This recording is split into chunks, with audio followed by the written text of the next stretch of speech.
AM. 503-864-6326 is the fan text line. The YouTube chats. Want to read some stuff here. I think Blazers get between 35-40 wins, hoping for a play-in spot. But with the West, I don't expect one. The record won't matter for me. Just show some life. Show some ray of hope that something on your roster will be a top talent in the league. Boy, do I agree with that a ton. At this stage of his career, whenever I see Jeremy coming to the game, he's kind of a gunner. So wouldn't that be better off the bench? I don't know.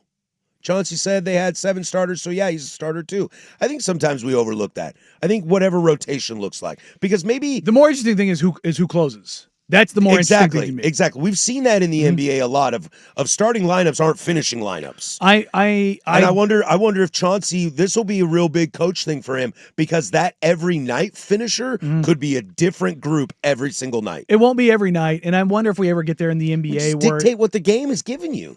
Coaches are creatures of habit, players are creatures of habit. You have to have some semblance of normalcy there. But I've wondered, like Major League Baseball, when you try to match your lineups to pitchers, I'm wondering why we haven't quite got there in the NBA of changing starting lineups. Now, there's talent dispersion that matters for sure. But, if a matchup makes sense, like, why don't we change matchups on a nightly basis? I think it's just chemistry between the 5. I understand that, but I'm surprised a coach hasn't done that in college or in G League, just to get weird with it. And I'm not endorsing it. I'm just like, why not? You know what I mean? Yeah, there's a real hesitance to it. Use another example. I'm watching Liverpool on TV, and this group is a weird group. Mm-hmm. This is a group that I don't normally see together all the time. And it does create some excitement from a watching standpoint, from a fan standpoint. It does create a little bit of like, ooh, what am I going to get tonight? I mean, going back to the Mariners series, 7, 8, 9, I was like, who's it going to be tonight? And sometimes I was stoked for it, and sometimes I wasn't. So that could be something fun as well. We're going to see something here, and they've done it in the middle minutes of each game so far in the preseason. Unfortunately, 2 was dinged up a little bit, so we didn't see as much of it as I wanted to. But we're going to get a lineup that is Drew, Shaden, to Jeremy Denny. We're going to get that lineup. That lineup is going to be out there. They're kind of their quasi, very switchable, most athletic lineup they can put on the floor with Denny at the 5. Speaking of realities, like talking about that rotation and like say basically we got 6 starters on the Blazers. What's maybe 7 if you count Thibault? What's the rest?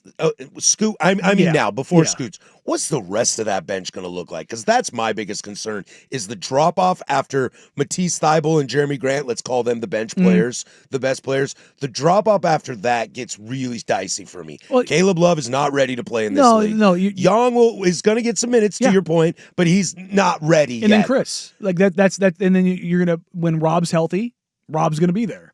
Rob is going to be huge if he can get healthy and stay healthy. Look, because that gives you real bench depth. I mean, when Rob is healthy, Rob impacts games like few guys in the NBA. Big time, dude. He's one of the best defensive players in the league. He still has that ability, just talking to guys and just knowing what he's a defensive savant. He genuinely is. He's an incredible defender. His basketball IQ is through the roof. And selfishly, I love Rob. Rob is one of my favorite players ever to talk to. If you're talking about one of the real ones, Rob is one of the realest dudes that Rob will cuss during press conferences and nobody bats an eye because that's just who Rob is. You know what I mean? Like, it's like when Big Papi goes, "This is our bleeping city." And nobody got mad at Papi for dropping an F-bomb in front of 20,000 kids that are under 15. Sure didn't, but they got mad at Trent Bray for doing it. But that's what I mean. Like, he's unabashedly him, right? But you take a look at this team and kind of look at the different opportunities. I am very interested in what those closing lineups are going to be. I put a tweet out earlier asking for like what some predictions were going to be. I said mine I thought was going to be 36 wins. I think they're going to win between 38 and 40 games. And I think that it's less to do with the Blazers and more to do with compression in the West. Where that ultimately has them landing, I don't know yet. Everybody's like, what do you expect in the first 5 or 10 games? I don't go first 5 or 10. I go first 25. I don't really start making like real assessments on things. Patterns, trends, certainly, but I need 25 games worth of data to understand because Terry Stotts, one of the things he did that I always really appreciated, they looked at games in five game segments because so much can change over 5 games. You can go 2-3, you can go 3-2, you can go 1-4, you can go 5-0, you can go 0-5. But now you roll in the next, and now what do you now? Now what do you now? And once you get 5 of those 5-game segments, that gives you a better understanding. What happens before you read some of those, and maybe I'm going to throw us off here on this, what happens if you get to that 25 games and things aren't working? That's my biggest concern and that's probably why I've been a little critical on Chauncey as a head coach, is if this thing is not going well 25 games in, I don't know how much faith I have in him to turn it around. My adage on coaching in the NBA: Jimmy's and Joe's, not X's and O's. It means the players aren't doing it. Okay, that's where I fall. Like, Spo, as great as a coach as he is, how great are the Heat? I think he might be the exception to that rule. They're the 10th seed. I in know, the East, and I don't think they're very good. But my point is that he is pulling every last bit out of that, and they're the 10th seed in the East. And that's where they've been. Either you got dudes or you don't. And that's where I fall with this. 44 wins. JG off the bench. Best news I've heard in a while. He wants to chuck up shots. Shane and Denny are the top 2 options. They have to both start. You said you had some Twitter thoughts over there as well. Any other Twitter thoughts? Look, if we're talking about chucking up shots, I wouldn't exclude Shane from that list, guys. He shot 31% for 3. On the prediction side of this, I think Drew helps Shea with his defense. Scoot improves a lot with having Drew, Dame, and Chauncey help mentor him. I think Scoot has improved at the rim, and his playmaking is so huge to this team. I'm betting on Shea and Scoot both improving a lot. Shane, I'm saying 42 wins if the team stays healthy. I know it's probably a bit higher than other folks in Vegas have them, but I think this team has the requisite young talent and defensive profile to win some games. They probably wouldn't, on paper, very stoked. Margaret, around 500 and at least a play-in. Shea improved and averaging around 22 to 23 points per game, maybe a little bit more, and most improved. Denny, an all-star and averaging around 22 a game. 2 and Drew average around 15. Both all defense in either first or second team. JG to average around 17 or 18. Big Con, the West is loaded. I think the Blazers win 39 to 43 games and are in the play-in. From there, it comes down to who's there and health. I feel a huge year for Klingon. He looks healthy and ready to battle. I think Scoot struggles to come back from injury and play well. Deep team, I'm excited. Eddie, I'll say we win 41 games and make the play-in. Let's talk about play-in real quick.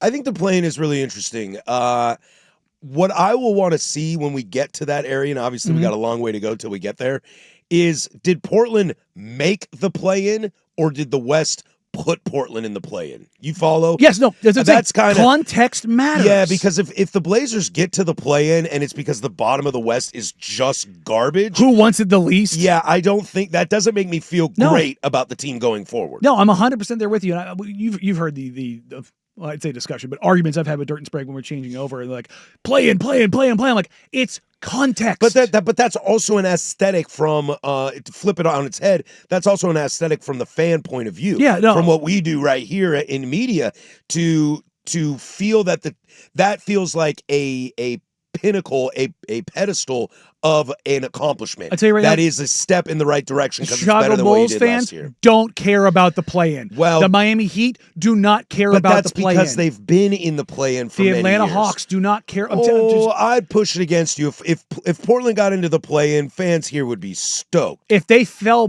backwards into a play-in, they would not be stoked. I disagree with that. Without playoff berths for a while, this really young team that won less than 40 games last year. If they win 36 games and back into a play-in, I don't think people are going to be stoked. I disagree.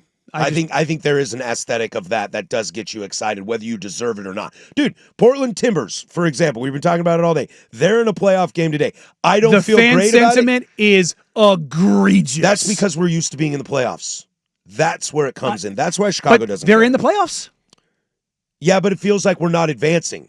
This would be an advancement, whether aesthetic or true. I think if they backed, let's take the records from last year. The Blazers they had a real chance in the end, and people were excited about that. If they're basically the same exact team, but this time they're in the play-in, I don't think people are stoked about it. I just don't.